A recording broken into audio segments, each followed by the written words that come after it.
Iron Man 3. Yes! So we just watched Iron Man 3, and what did you think?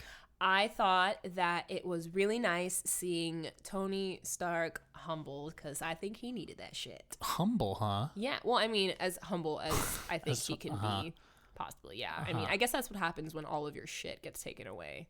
You gotta, It's true. walk around in your own shoes instead of flying around the city in your little bot. How you feeling, Tony?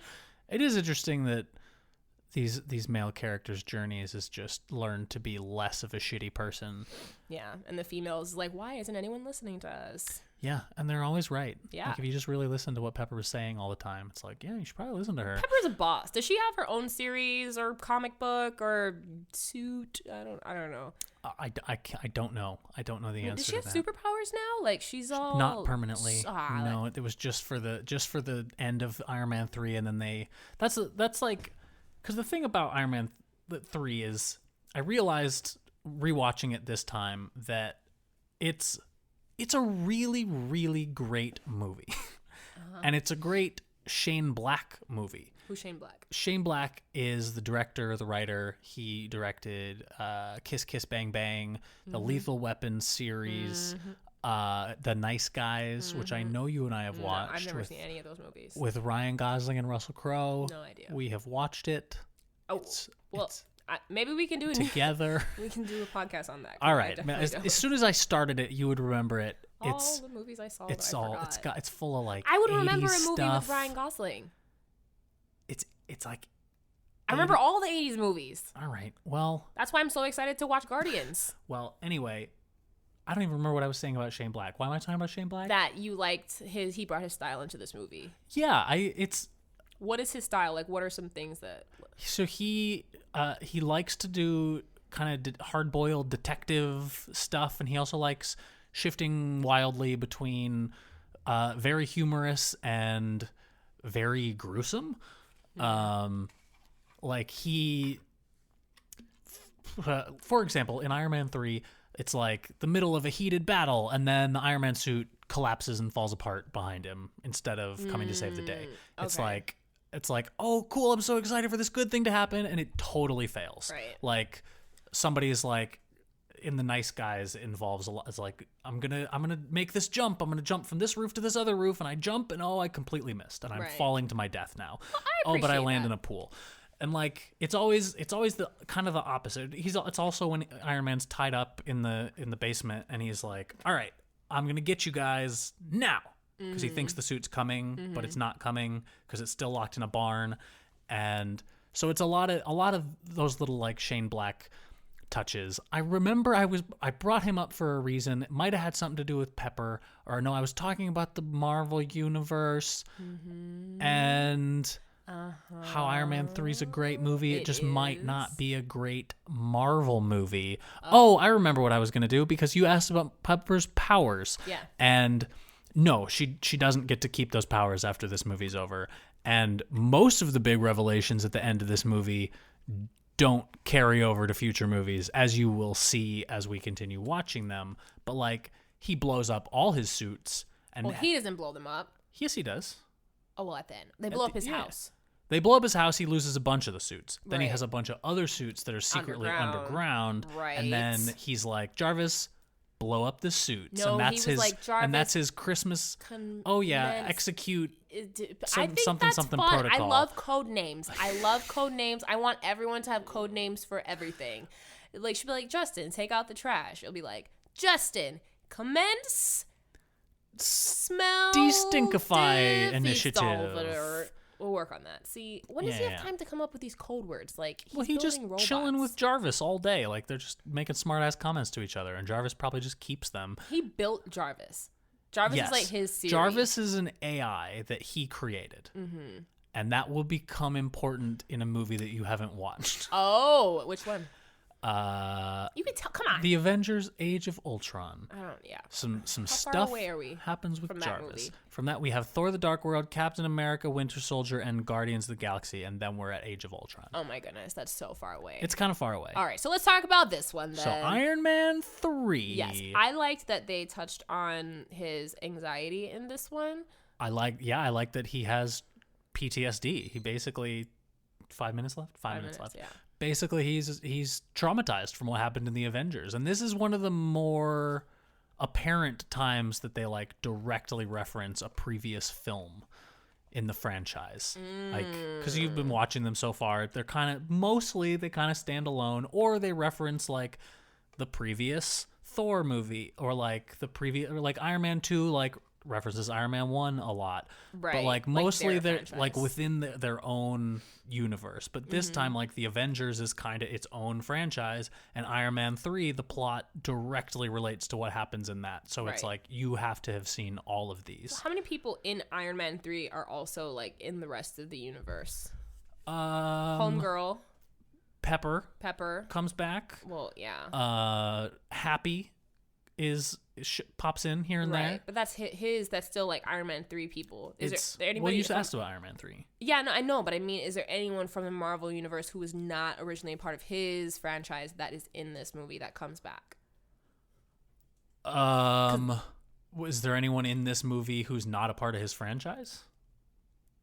Yeah, like Black Widow's not a part of his franchise. She also isn't in Iron Man 3. Right, she's in 2. Right. See, I was trying to I forgot. I mixed both of them. That was my way of trying to like get you to say it. Thanks, Justin. You're welcome. Thanks. That's what I meant. Did I do it wrong? Yeah, you did it wrong. What was I supposed to do? No, I just mean like so the answer is no. Like pretty much it's just his people in Iron Man 3. Right. Got it. And also like some new characters like Ben Kingsley, the Mandarin, or is he just Trevor? Okay, look, Trevor. Let's talk about fucking Trevor. Let's talk about fucking Trevor. Trevor has. I don't even know if I can be mad at him because he clearly has some substance abuse issues. But like, this is my concern with people, like the power of the media. Like, this guy orchestrated this whole thing, put forth this scary person, and was like, everyone's in danger when no one was in danger. It was like a sound stage. It had like, it was a set. It was all fakery. But also, people were in danger. Well, yeah, and Trevor just was not told. True. He wasn't told. But see, that's what honestly, I know that like as a responsibility, like it's my responsibility as like a face, as a presenter, as a host to understand the content that I'm putting out. And the consequences of what you're saying. Yeah. Especially if you're playing a evil international terrorist. Right? Like you didn't ask where that's like I need to know when that's gonna run, how long it's gonna run, if it's gonna be a series, who else what are gets you to using this distribute footage it. for exactly? Thank you. Like you could check your fucking contract, man. But I guess when you're like super high, that doesn't matter. But I think that's a good message. It's like really important. They touched on important messages. It's true. It's be more aware of the world and be aware of what you're saying and the consequences that your message has. Because, we live in a world right now where we have a president who refuses to acknowledge that if he says mean things about a specific race or gender, that there might be negative effects on real people in the real world based on that. Right. And it's not just like just saying it like out loud. Like he can say those things like in the comfort of his home or with his friends or whatever, but it's really different when you have a platform where you speak on media because you can edit media, you can edit sound design, you can make something sound more serious or more light no matter what the person actually says or what the person actually does. True. You can make anything sound like anything if you really try hard enough. You put it the right context around it. Exactly. Yeah. And we're living in a world where we have people with platforms do not realize the power that they have in their audiences. Like Tony in this movie. Like Jarvis, like Trevor, like YouTubers, like anyone who people listen to actively. Like us. We have downloads, y'all. Damn. Oh, we've been getting downloads. They doubled since a couple episodes ago. Everybody likes the Burbs. Yeah. Everybody likes the Burbs. Burbs is the most popular episode so far. It's crazy. Blew my mind. Do you think this one will be popular? I hope so. It's going to be long. It's Marvel. It's the Marvel Cinematic Universe. And it's Avengers Endgame just came out. People are just like, I have to listen to everything I possibly can. I hope so. We have a different opinion. Hello, girl here who never saw it before. It's definitely a different perspective. What up? This is a guy who used to love this shit, and now he's feeling less love about the early stuff, but still loves the later stuff because it keeps improving. I will decide on my love. I will say. How do you feel about Iron Man 3? Do you like this movie? I do. Okay, I do like Iron Man 3. I'll tell you why I like it. I liked it because it's touching on important issues, even though it wasn't like super like a lot, like the anxiety and like the importance of like being responsible with your media. I like that they brought the kid in and that the kid is helpful. You know what I mean? Like when adults aren't being able to help out or adults are too busy with their adult shit. That's a very Shane Black touch. Thor: The Dark World. Dun-dun-dun, dun-dun-dun. Is that only for Avengers or is that is that's basically Marvel, the right? Avengers theme. Oh. What's the Marvel theme? I thought this whole time that was the Marvel theme. Dun dun dun dun dun dun dun dun dun. That literally ignited nothing in me. Dun, dun, dun, dun, dun, dun. It's like the Marvel, when the Marvel Studios logo comes on. No. No, I don't know. It didn't. No? It didn't. Well, that's try it again. Try it again. I'm gonna close my eyes. I'm not doing it No, come again. on, We're talking about Thor: The Dark World. Fine, let's talk about and Thor: The Dark World. Elves. Don't you laugh? Why are you laughing about dark elves? I mean, look. Just because they're lame villains doesn't mean you get to laugh at them. They are lame villains. Like, really? They're really, really boring. I thought Loki was a villain in this. Like, he stood out more to me. Like, that rock monster in the beginning stood out more. The benefit and the issue with Loki is that he's the most interesting part about Thor. Thor is our hero, but Loki is who we care about. Loki's the character we're interested in. It's true. And it's true in both of his movies. Like in the first Thor, like Thor's like, I'm a jerk and I like starting wars. And his dad's like, you're punished. Like, fuck you. And it's like, yeah, punish him. He's a dick. Right. He tried to start a war. And Loki's like, hey, so am I not really your kid? Have you been lying to me forever? Yeah. It's kind of a big deal for me, and I really would like to know the truth. And then his dad, rather than answer the question, just has a coma. Like just goes into a coma. It's a real dad thing to do. Like, so then, yeah. Like, sorry, can't answer. I'm busy. Right. So then Loki's like, okay, I guess people just, like, my life is out of my control. I have no say in anything. I'm gonna go trust this other guy called Thanos and help him take over the planet Earth because fuck everything. Dun-dun-dun. Again, Loki is the most interesting part. But the problem is, because he's the most interesting part, and because at the end of the Avengers, they put him in jail, now in the first half of the Dark World, he's just in jail. Okay, I forgot why he was in jail. And he's the most... We just watched the Avengers. No, I mean, but look, what I'm saying is I didn't realize why he was in the beginning of this movie. Why he was in jail. Like, that particular jail. Like, Because I know he took him away into the sky, but they never fucking showed me. Like, we have Thor... Loki has to answer for his crimes. And Samuel L. Jackson's like, I think he will be. And then they start Thor: The Dark World and he's in prison. You're like, see, look, he's answering for his crimes. Right. Okay, see, that makes sense. Yeah. That makes sense. I don't know. I just get so distracted by his hair. Like, I don't even care that he's in a jail cell. I'm just like, how does he keep his hair that nice? Like, what kind of, like, shampoo and conditioner do they have? And, like, you know that he just creates illusions, right? well, yeah. Like, it's probably not even... His real hair is probably, like, super matted. Yo, no gross. way, because when he drops that fucking sepia filter and shows himself for what he really is, like, his hair's a little messed up, but it's still hella cute. I'm standing by this. Look up the images. The room is thrashed. He's trashed. He looks a mess, but his hair...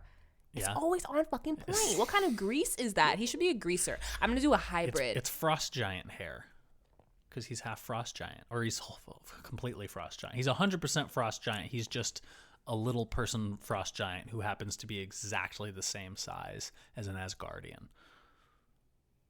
Is that true? Yeah, so is that's he what they putting said. up this Because they're filter? frost giants. And then Odin is like, yeah, you were like smaller than the rest of them, so I took you as my own. And then he taught him how to create an image of himself. No, he learned that on his own. He's Loki. He's the god of mischief. It's like part of lore. Like there's ultimately Thor and Loki and all this is just actual real life mythology that Marvel was like, we can have the rights to these, right? Like we can just turn him into a superhero. Cool. So they started putting out Thor comics based on real Norse mythology. Thor was a real god that people really worshipped in our real planet. He was real. He wasn't real. That's the thing. He was a fake, made-up character that everyone thought really was our god. It's Odin, it's Thor, it's Loki. They're real, and they're up there watching us right now. Every day, they're keeping track of us. Mm-hmm. And then Marvel was like, but like, what if it's just a character in a book? And everyone was like, yeah, we don't care. We haven't believed in that in ages. but Hercules is a Marvel character too. Like Hercules is a Disney character. Is a Marvel superhero. He's a Disney character. Disney owns Marvel. Nah. Anyway, we're talking about Thor: The Dark World. I don't care about the elves. And Natalie Portman.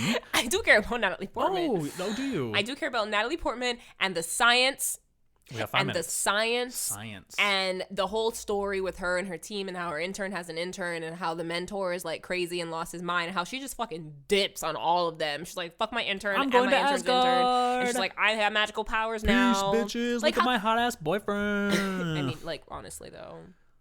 Oh, speaking of her hottest boyfriend and his hot ass place with their hot ass attire, I was like, real fast, you just changed from that like American jeans to that freaking robe, sash, toga thing. Yeah, she's fitting right Get in. your life. She ain't trying to come back. She's No. not trying to fucking come back. She's like, yeah, totally. I'm gonna marry Thor and I'm gonna live here forever. Mm-hmm. Who cares that I have an Infinity Stone inside me right now? And these dark elves really want it to turn out all the suns and whatever.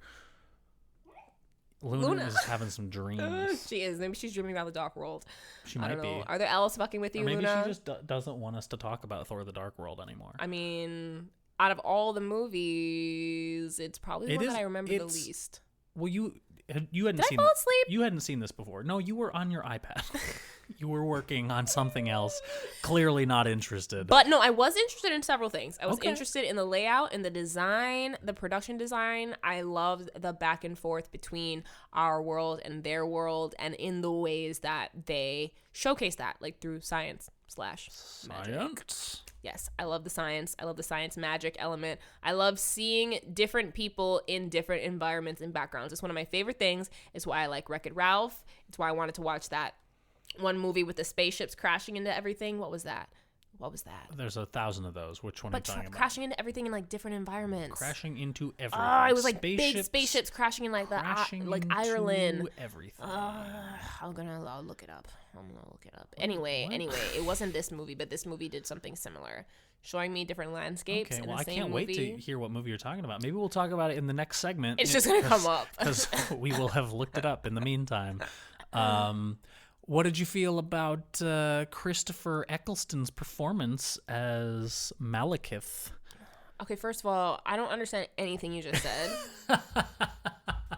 And I feel like you know that, so why are you trying to call me out, you punk? Do it differently. Ask me the question the way you know I know how to answer. He's the lead dark elf. He's the main dark elf. And Thor needs to kill him because he's trying to create darkness, and he wants Natalie Portman's insides to come out of her. I want Natalie Portman's insides to come out. That didn't sound great. No, it didn't. Didn't Sorry. sound great. Anyway, Natalie Portman, we're really sorry if you're listening to this. I'm not sorry. We doubt you are. Call in. But I'll call in. myself. Natalie Portman, if you're listening, call in to the voicemail we don't have, but write us an email at millennialmissionmedia@gmail.com or a new perspective pod@gmail.com. Do you want a voicemail for our podcast? We can. We need a PO box. We can set up first. a Google Voice. We can, whatever. We're talking about Thor: The Dark World, the best movie ever. No. Okay, but it is the most. He was shirtless in it, so full point for the movie.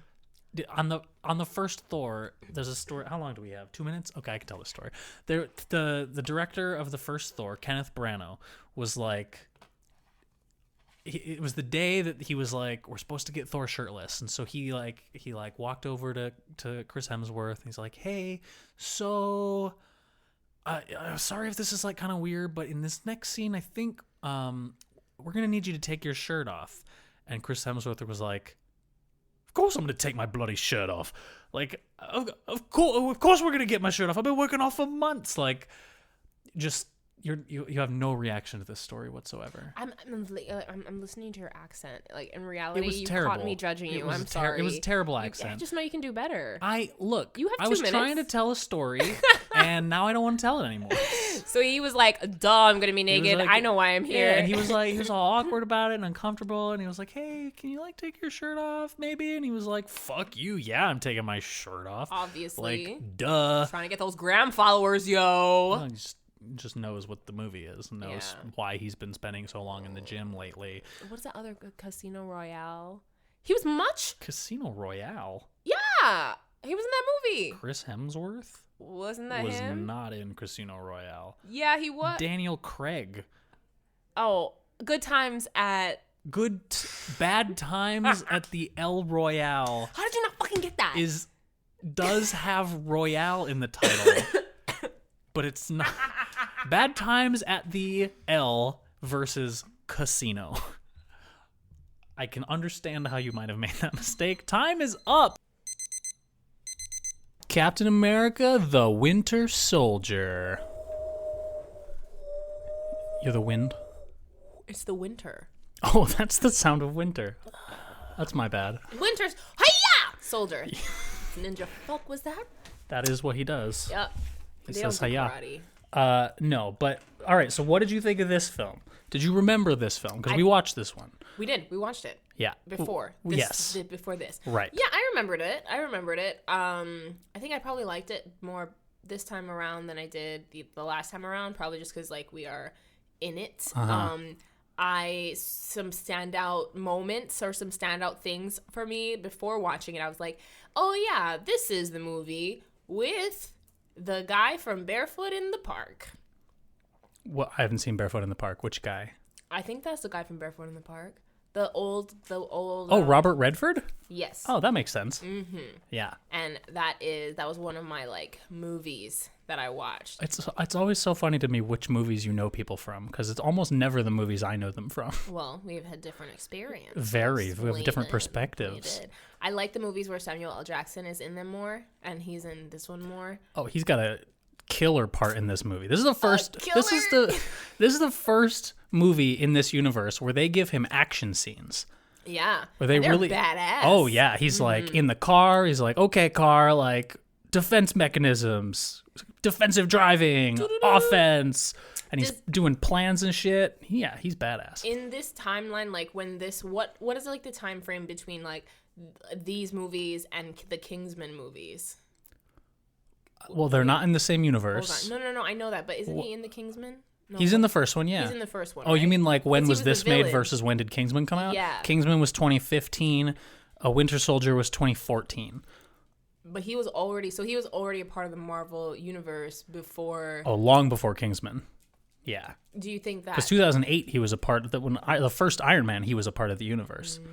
Because he shows up after the credits. That's true. He only has the one scene, but they establish him. They're like, look, he's going to come back. And I think he was signed on from then for an 11-movie deal. So they were allowed to, whenever they wanted to, be like, all right, Sam, you're under contract. You have to show up. Cancel your other plans. Marvel time. Well, do you think that because of his like roles in the Avengers that he got to do Kingsman? You know, in an action. I mean, he was kind of maniacal-ish. That was kind of always his thing. I feel like Kingsman probably still would have utilized him. I mean, maybe not. Like, who knows if Kingsman even would have been made if the Marvel Universe wasn't so big. Because Kingsman is also based on a comic book. Yeah, who knows? But we're talking about the Winter Soldier here. We took like a 3-minute hiatus to talk about Sam Jackson. Just because, I mean, fair, you know? He really hasn't been around in most of the other ones. So, this is also the movie where I think the most interesting thing that came out of it, like, this is the movie where they reveal that S.H.I.E.L.D. is secretly Hydra and has always been, which is like a huge revelation that you think is going to cause ripples for the rest of the Marvel movies. And it kind of never comes back again. Well, because they shut it down, right? Then they start. Right, they're just like, all right, well, let's just have like a smaller S.H.I.E.L.D. And then we'll still have Nick Fury in charge, and there just won't be a Robert Redford. It won't be like, they just like changed S.H.I.E.L.D. to a slightly smaller version of it, but it still kind of has all the same abilities. Like, the fact that they had to shut the giant enterprise down never really factors into the story, apart from on the Agents of S.H.I.E.L.D. TV show, which after this movie came out, and they were like, yeah, no, it's going to have ripples onto the show. Like, I obsessively watched the TV show for a long time, because all of a sudden, all of these agents that you've known for 2 years are like, some of them are traitors. Some of them are, it's like, and then like it changed the entire premise of that show because it was just about S.H.I.E.L.D. agents. Interesting. Whereas the show's about superheroes who like tangentially talk to the S.H.I.E.L.D. agents once in a while. So the most interesting thing to come out of this movie was a season of television that nobody really watched. This is my synopsis of The Winter Soldier. Why is it winter? Is it cold in this movie? Well, I think that it's because it was during the Cold War when they like turned him into a secret agent. Oh. He was like a secret spy assassin. Like, we haven't even mentioned it's Bucky. Obviously, you know that if you're listening to this, but Right. Captain America doesn't know that this assassin person who tried to take out Samuel L. Jackson and is trying to take down S.H.I.E.L.D. is working for Hydra, which is S.H.I.E.L.D., and is his best friend from when he was growing up in Brooklyn. But we know that because we see him in the beginning get like activated or whatever. But we don't know it's Bucky. We don't. We don't know it's Bucky until the mask comes off and Captain America realizes who it is. I knew it was. You knew it was Oh, 'cause because I've you've seen the future right. movies No, I where mean, he's look, like a main character. Those eyes, come on. How are you not going to know that you're supposed to be your best friend and you can't tell that They it's put him? some dark shit. They grew his hair out. He's got a metal arm. And in theory, he's been dead since the 40s. If I saw your eyes, I would know it was you. What if it had been 80 years and you thought I was dead? Look, he wasn't alive for 80 years. It's not like You he wouldn't was absorbing all you that wouldn't think like this a information. guy who looks like Justin. You'd be like, nope, it's Justin. He hasn't aged in 80 years. It's Bradley Cooper. That's what it is. It has to be Bradley Cooper's going around killing everyone. That's a bite. Anyway, no, I mean, yeah, you're right. And I mean, it is shocking because I know that it's a point that he talks about where it's like he doesn't know anybody. He doesn't know anybody except for homegirl agent lady. He knows like Samuel L. Jackson. No, he but I mean, like, knows from Black his- Widow. from his- Oh, from his timeline? Yeah. Yeah, the only person he knows is Agent Carter. Right. Peggy Carter. Right. And so And she's old. She's Stoops old. Yeah. So why would Bucky Right. He thinks he's the be only the same one. age as him? Yeah. It's absurd. So, but I mean, it's interesting because with the like, is this like a hypnosis? I mean, clearly it's like some sort of like brainwash or whatever, right? Where you have to like, break a person down, or they have to be like willing to accept it or whatever. Because it's like that whole concept of like, you know me, like really, like that. Your friendship's gonna break like decades of brainwashing. Shouldn't he look a little older? It didn't break decades of brainwashing. He just, I think, believes that he doesn't know. He believes that he's lost memories. And he believes that this guy, like, literally was willing to die for him and is willing to sacrifice his own life. And he's like, okay, I literally don't know who you are, but I know that you believe that this is true, so I'm going to save you. I'm not going to, like, believe you, but I'll save you. You think that's what happened? Yeah. He like remembered him. Well, Like, it's not like Captain they're best America's friends. Like, It's not like they're best friends in the rest of the movies. I feel like, what do you mean? It's not like they're best. Like the next time they see each other, I mean, we're talking about Civil War now. The next time they see each other, he's still like, I don't remember you. And then he's like, well, why did you save me then? Right, so Captain America thinks that he remembers him. Captain America's convinced. Captain America is convinced that he can be saved. I think Captain America thinks that Winter Soldier has the potential to remember his memories, but hasn't necessarily retrieved them yet. I mean, wasn't there a part where he was like specifically like he looked at me like he knew me or something like that? Yeah, I but think then Captain America thinks he remembers him deep down. But then they erase his memories again. But Hydra does. Does he know that, Captain America? He doesn't know that, but he knows that if he's like, if he at one time was able to recognize me, that means he can do it again. I see what you're saying. Well, he doesn't. But we're talking in this movie. What we have 1 more minute. Anything else about this? Let's see. We haven't mentioned Black Widow much, and she is super badass in this movie. She's super badass in every movie. I know, but Black Widow in this movie, she's like vital to the plot because she's the only person who is outside of Sam Wilson eventually, but he doesn't come around back until the end. Mm-hmm. That's like, okay, I think you're onto something. I'm going to help you hack into S.H.I.E.L.D. Before she even knows it's Hydra, she's like, I'll help you. You're a traitor, and they're all saying that you're a traitor and you deserve to be taken to jail, but I'm still going to help you because she just trusts him. And also is way smarter at eluding the other bad guys than he is. He's like, okay, we're gonna like, if they see us, and she's like, just kiss me real quick, it's gonna make them uncomfortable. He's like, what? Like, he has no awareness of like those kind of social things. No, he doesn't. Oh, maybe he's been on ice. But they introduced Homeboy. No, we have to talk about it. I will not talk about it. It's fine. I'm cutting out a minute because we talked about Civil War. So say your last thing. Okay. They introduced a new Avenger on your left. That's okay. So I thought that he was pretty cool, and he's like super down for him, and like I should have known that, because quite frankly, if someone was running laps around me and kept saying on your left, I don't know if I would take it as well as he took it, or like that would we just be friends after that. Like, that's not like the But intro. what if you knew it was Captain America? Because he does. He's like, hey, I'm Steve Rogers. He's like, I figured. Yeah, I guess. I mean, yeah, I guess. I don't know. I've never been lapped by a celebrity that's been on ice that has superpowers before, but fair. Perhaps in that situation. Let's say you were jogging in Washington, D.C., and Beyonce was doing laps around you. Bitch, look, if that were to happen, first of all, everybody would already know that would have been the first episode of the podcast. This is clearly a fictional situation. No, I mean like in the future. In the future, where your security be? Frolicking around in my fortress? They're in the trees. Okay, no. All around. Stop. All around. I bet in the atmosphere. I mean, I guess, yeah, I get that's interesting looking at it through that lens. Like, yeah, I mean, I let her. Because for him, like, he is a war hero, a soldier, and Captain America is like the ultimate war hero.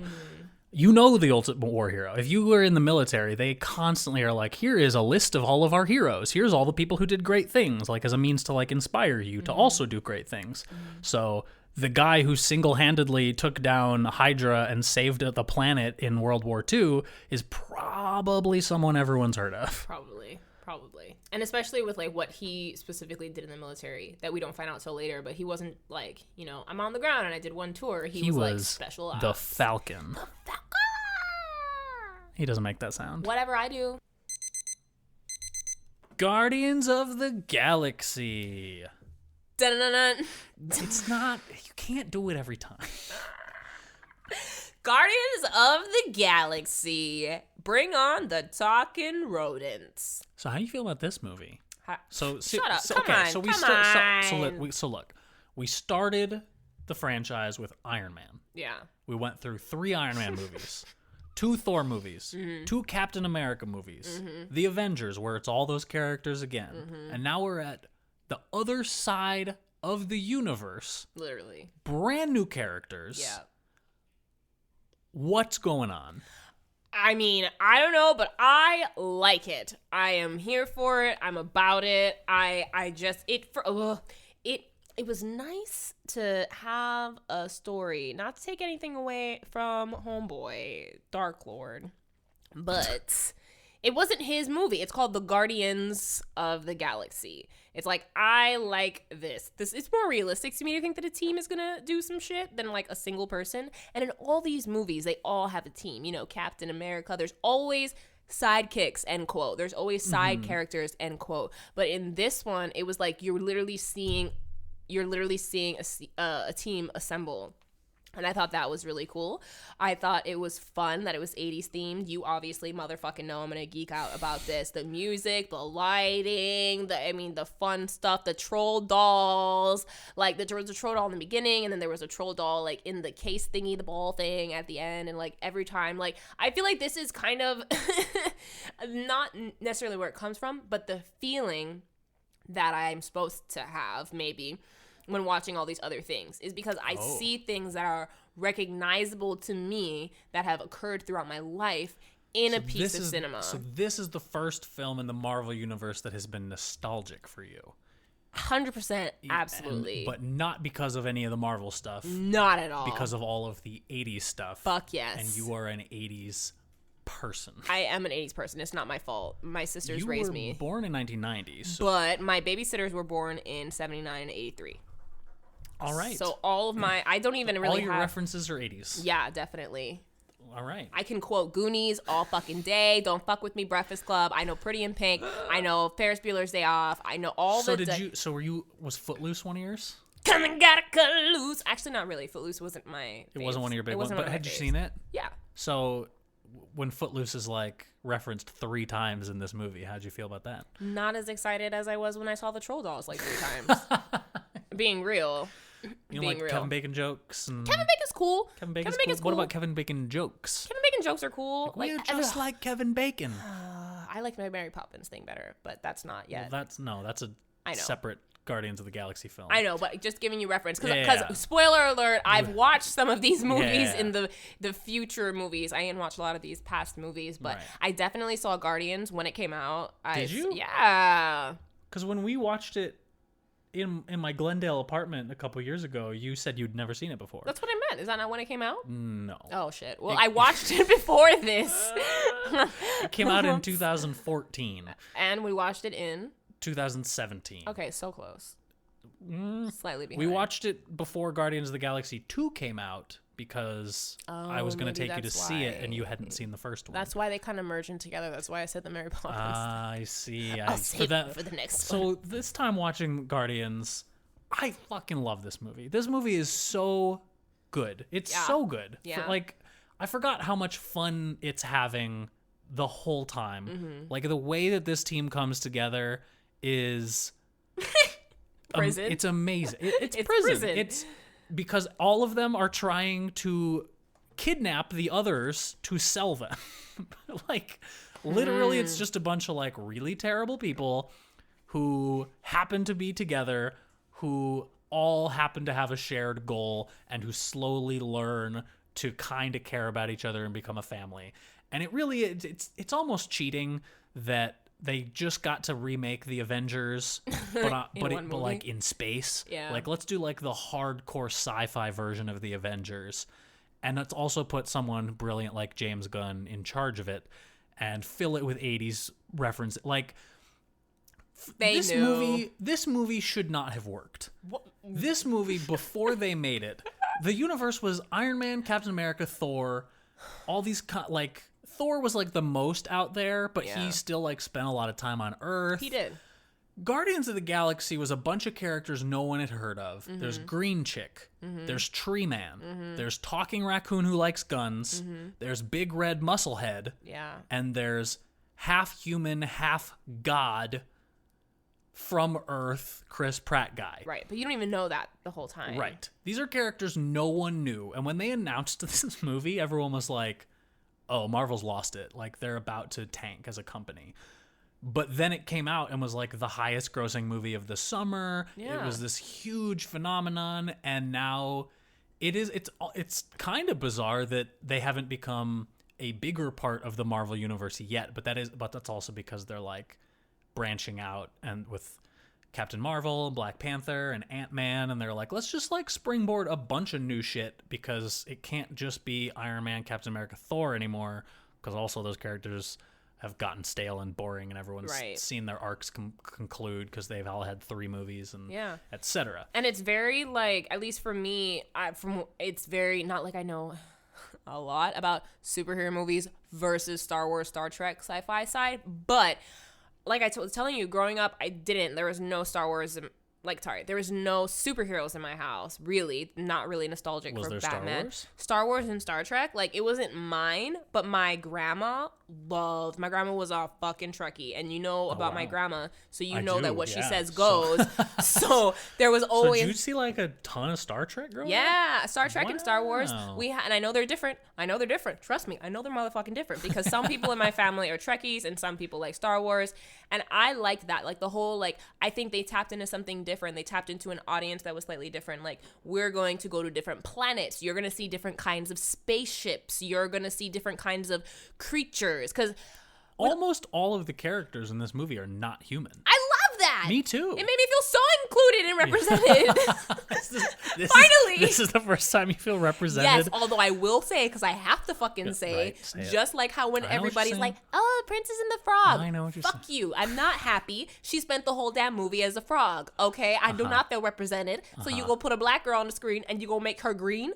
Bitch, you better quit playing. She's a green alien. She is a green alien. The whole time. But I know what she is underneath there. Right. Lord upsetting. But anyway, I dug that it was different. I dug that it wasn't like, okay, you're black, you're white, you're an American soldier, or you're an American hero, or we're in Malibu and you're rich, and all of those things, like all of the labels, all the things that we're like used to, or we have associated with our preconceived notions of whatever these things mean.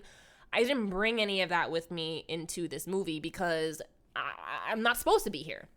You know, like this is in outer space, so it is new. It is a fantasy. It was less anxiety. Like even though they're fucking shit up and blowing shit up, and even though there are real stakes, my personal like anxiety level wasn't like through the roof, because it wasn't like, oh fuck, this is New York, or oh fuck, I know that Pacific Coast Highway. This is space prison. Yeah, whatever. This is Xandar. Go ahead, Xandar. What is the Nowhere? Nowhere was very cool. I feel like Nowhere was like very representative of like the dark web. Like, oh yeah. If you're here, you're gonna see some fucked up shit. Yeah, get ready. It's the city underground. It's where all the outlaws hang out. Yeah, like the people in the tunnels. Get out. Watch danger. our past podcast. That was us. Was the tunnel? Fuck, my bad. They're in the same podcast, so. But yeah, the Get Out Us podcast, we talk about tunnels and shit, maybe. Yeah, this is really, but you can tell based on the slate, the Marvel slate of when they're releasing all the movies, because the movie after this, Avengers 2, they were like, we're taking a big risk with these Guardians, so the next movie we put out has to be a guaranteed hit. Put out the fire. Avengers 2. But then when Guardians of the Galaxy was a huge hit, they were like, all right, fuck yeah, let's double down on this like space side of the universe. Yeah. And that's when they like really start greenlighting a lot of these weirder properties, some of which didn't end up happening yet, but like what? Like the Inhumans, there was going to be an Inhumans movie, No, and you don't have to. Nobody Great. cares about the Inhumans. They You were say like, that now. That's what they said about Guardians. no, because they made a TV show and it was atrociously bad. It was like really, really embarrassing, and it got canceled after one episode. But the Inhumans were basically because like Disney didn't have the rights to the X-Men, and they were like, well, how do we introduce like something that's like the X-Men to our universe because we like it? So they created the Inhumans, or like an alt version of the X-Men. That's all the time we have. Avengers Age of Ultron. Ooh. Did I get a song now? Look, I mean, I haven't done one in this episode, right? You know? Well, you will at the end. I know, but That's like shit. hours from now. Age of Ultron. Okay. I know you hadn't seen this one before. I had not seen this one before, but right. I super dig it. Yeah? I did. I super dug it. I super dug it. I like the concept. I like the idea behind it. I like sciencey stuff, techie stuff, you know, so like AI and like robots. So the fact that they build 2 supercomputers in the movie was like a big thing for you. Like that part where they like battle, where like there was like, is it gonna be the alien AI, or is it gonna be the human AI? I mean, it's stupid, obviously. Well, I mean, it's either Ultron or Jarvis. Right. But I mean, Jarvis was made by a man, and the alien thing came from like an alien place. No, Tony made both of the AIs. Right, but where it came from was from like Loki's scepter, right? Oh, the Mind Stone. Yeah. Yes. So, and that's not of Earth. Right. So it's alien versus Earth. I know what I'm talking about. Look at me paying attention to the motherfucking movies. Well, that's not, I don't think that was what they were worried about happening in the scene. No, look. What? They weren't worried about the stone like taking over. No, I know that's not what they're worried about, but I'm just saying my point is it's like a battle of something that was made by a man on Earth versus something that came from a stone that is alien. No, they don't. What? The stone doesn't battle anyone. No, but what did they use the scepter? The Loki scepter? They took the stone out of the scepter, yes, and put it onto the robot made of vibranium that Ultron made that was going to be his ultimate body. Right. And then they put Jarvis into it instead of Ultron, because Jarvis is a good AI that Tony has created who's been keeping the world safe for years. And what they're worried about is that maybe Tony's wrong and maybe it's just another Ultron. Wait, what? What are you talking about? The plot of Age of Ultron, when they create the Vision. No, well, yeah, wait, what? When did the plot of Age of Ultron is when they create Vision? They create Ultron first, because Tony's trying to create a super robot AI. So, okay, the part where there's, like, Jarvis, and Jarvis is, like, all orange and stuff, and then they pull up the other one, and the other one's, like, blue and, like, moving. Uh-huh. That, like, I'm talking about, like, then. Oh, like at the beginning of the movie. Yes. When they realize that the Mind Stone has a mind of its own. Sure. And is thinking. I'm not even there. My literal thing, which I'm holding on to, I don't know why, but because I'm like, is just like, it is when there's like the two things, like what I saw, like what I was paying attention to, like my interpretation of it was there's this orange like little ball that's Jarvis, and it's like complicated, and it like has like this and this and this, but then next to it was like this alien version of like intelligence. So it's like what man made here versus like what they have using an alien like species or an alien launch point, because it came from the stone, which is not of Earth. No. What? When the one AI attacks the other AI, the AI that's doing the attacking of Jarvis is not an alien mind from the stone. What is that? It is an AI that Tony created called Ultron that they like haven't really finished yet, but it like becomes self-aware and decides that its purpose is to protect humanity, which it is, but decides to go a different direction with it. And it's like, the only way to protect humanity is to eradicate humanity, because humanity is weak and pathetic and soft and squishy. I need to create an evolution, the next form of humanity. I understand all that. I understand that is what happened, but why did that not happen? Like, why was not the stone not the catalyst for all that to happen? Like, when they had the scepter, like Loki's scepter, and they're like, hey, let us run some tests on this. Let us keep it for, like, a couple days. Why did that cause that to happen? You know what I mean? Weren't they connected? They were going to use it to enhance Jarvis to create Ultron.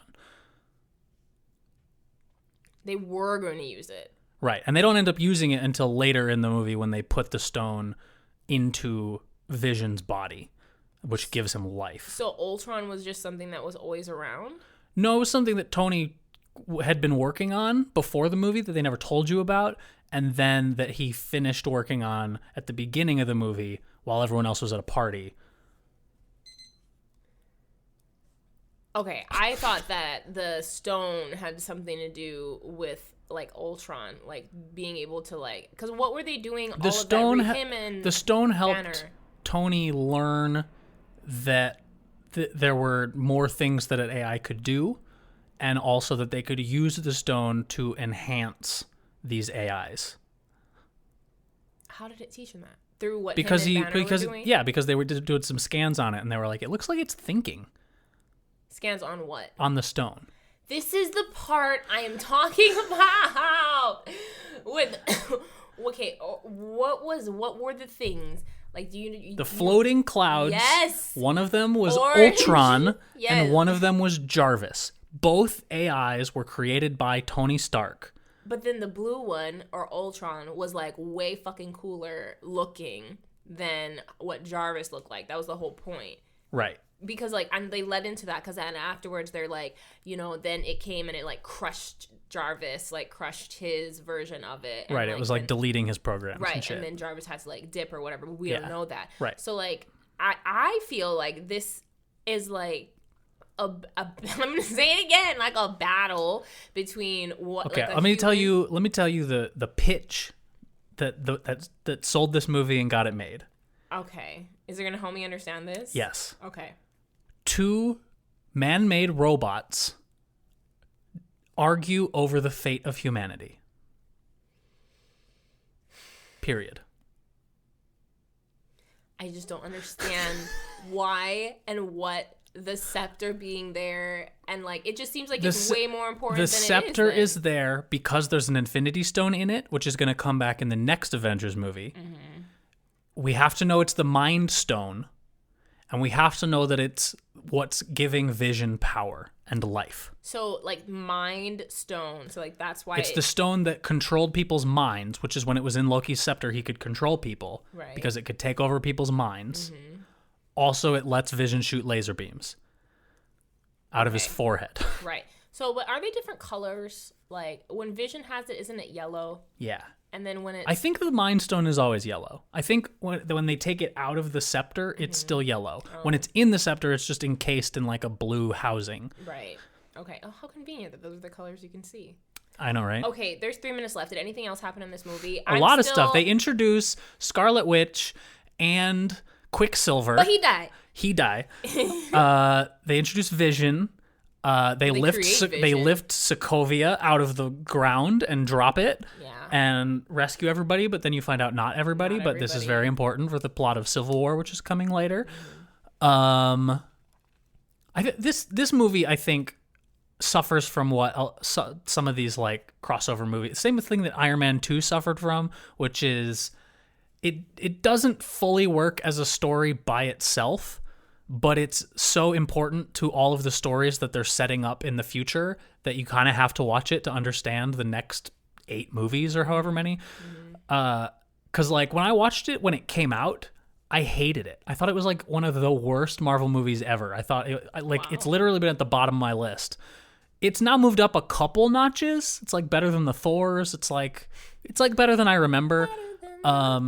But mainly because of the things that it's setting up. Like I'm bringing future knowledge to the film when I watch it now, which elevates it. But it doesn't totally work. Maybe they knew that. But there's a lot of fun stuff in it. There's everyone trying to lift up the hammer at the party. There is. That was fun. They introduced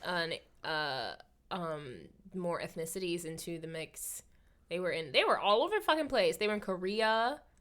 Oh yeah, they had a Korean character who never comes back. Did they kill her? Did she die? Is that why? I think she died. I don't know. I don't remember what Ultron did to her. It wasn't like specific. They didn't make it super clear. No. Oh, they introduced Wakanda. Yeah, sort of. Did. They introduced Claw, the Claw guy, and he loses his arm because Ultron takes it off of him, which is why he gets the powerful arm when he comes back in Black Panther later. Like all these things is what I'm talking about. Like that scene is like, why is this here? This is so out of place and stupid. Right. Until you're like, okay, well they're introducing Vibranium. It's going to come back in Black Panther. This character's coming back. Like it's all setup stuff. Right. Well, I mean, if they're gonna have to put setup stuff in something, they should put it in Avengers because they Makes know people sense. are gonna watch it. Yeah. Because like they've been putting like other like plot points and information in other movies, but I feel like this is like if you don't watch the Thors or if you don't want to watch Captain America's, like watch this one. Yeah. Ant-Man. Ant-Man. So how do you feel about Ant-Man? Look. You motherfucking know how I feel about Ant-Man, okay? I do.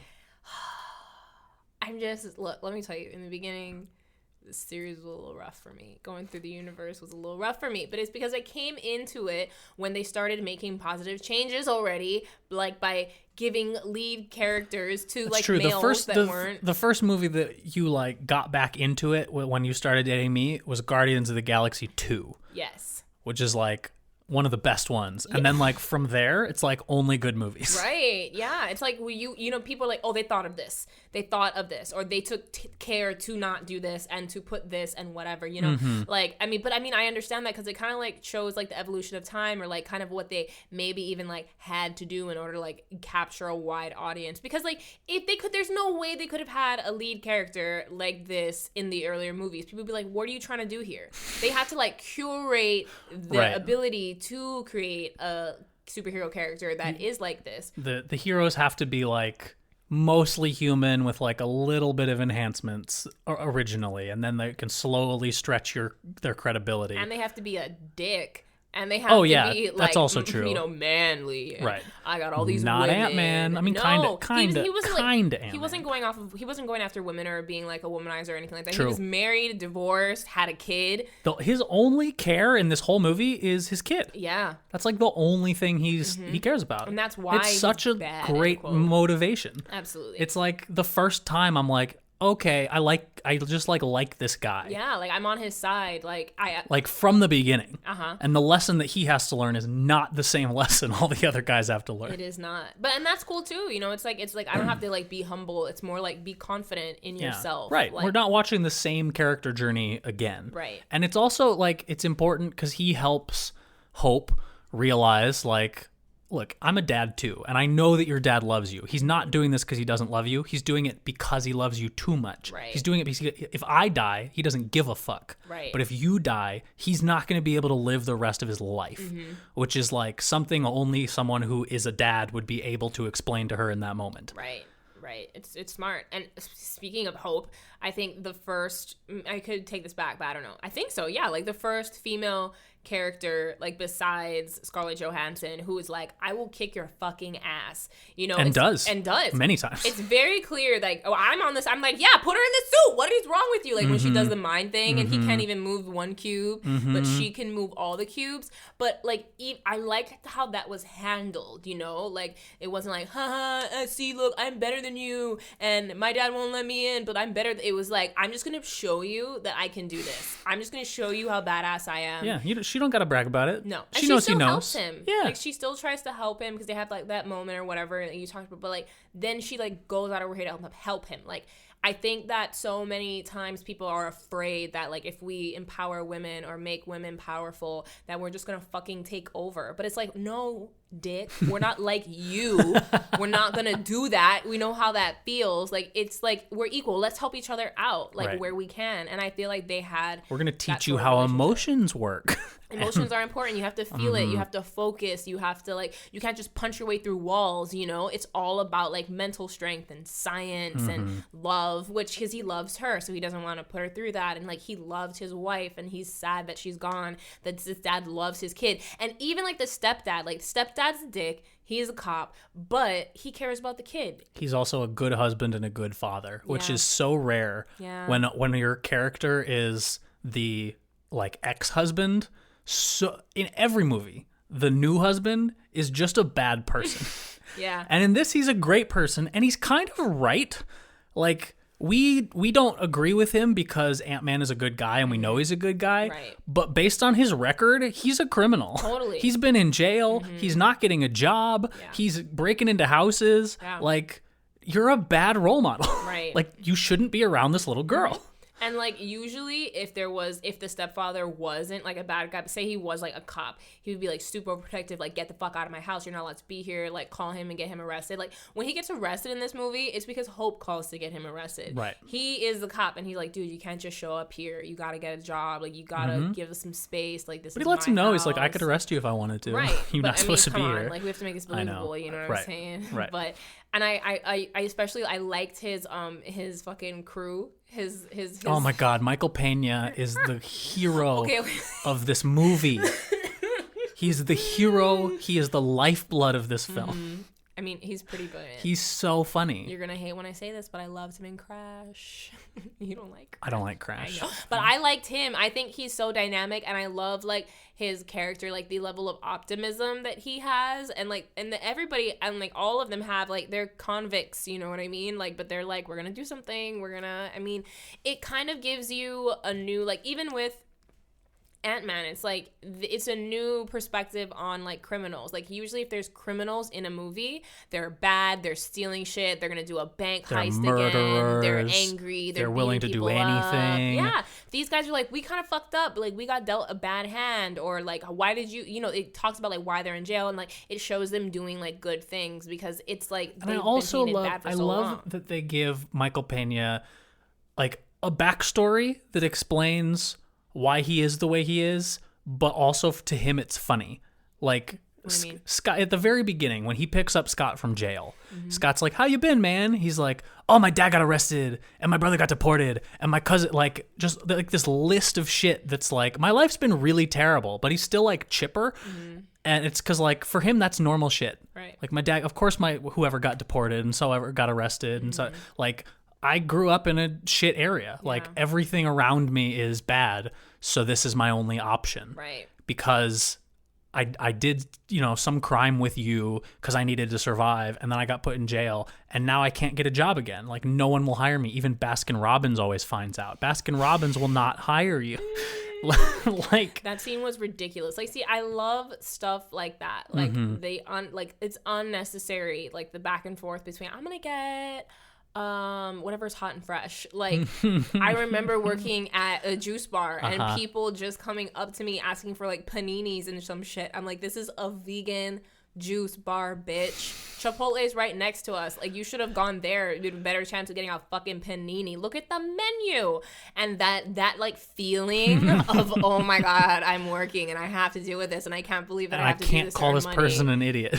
I can't. I'll be fired. And what he does, like, he's so smart. He's been in jail. He has a whole life. And then there's this little kid who's like being, just aloof, a dick. And I mean, that's a real feeling. It's real.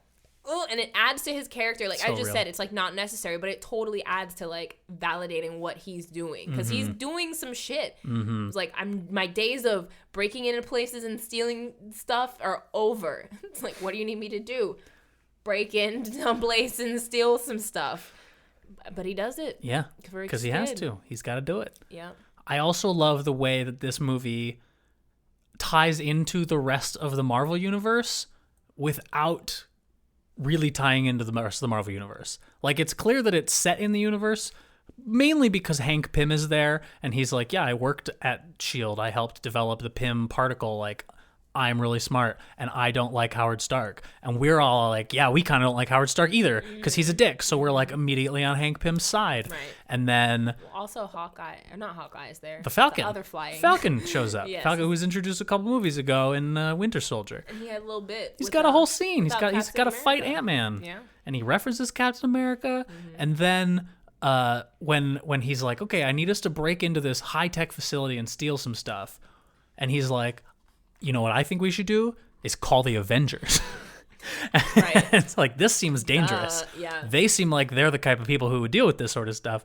And Hank's like, if I call the Avengers, Tony's going to get my particle, and I fucking hate the Starks. Yep. So it's like, okay, great. We're on board. We understand why this movie is happening the way it's happening, why it's not related to the other movies, and why it is related to the other movies. Right. What it's gonna be. Yeah. I like Ant-Man. I like it a lot. I like Ant-Man too. I like science. I like fun. I like the different types. It's a of heist characters. movie, and you are down for the heists. All about fucking heist movies. You already know this. They all have the different characters. They all have the different job. Tech. They have the driver. Everyone's having little problems they got to try to solve all at the same time. Double agent. All based on timing, and it's like, oh god, he's about to fall through the lasers. We got to push this space bar real quick, but I'm being arrested. Oh no! Oh, see. The tank coming through the fucking door. Oh, the growing and shrinking stuff is so fun. It's so fun. It is. I enjoy it. The fight scene on the train, the Brio track, with the little Thomas the Tank Engine. Engine. Like going out and it looked like nothing, just little like poofs of smoke. But then like it was fun. It's great.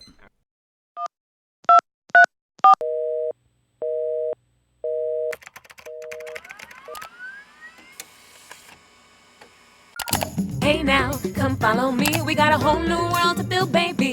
Creating everything all around us. Can't stop. We gotta go. We gotta get elevated, get in the know. You're about to learn all about us. We're sorry. The number you have reached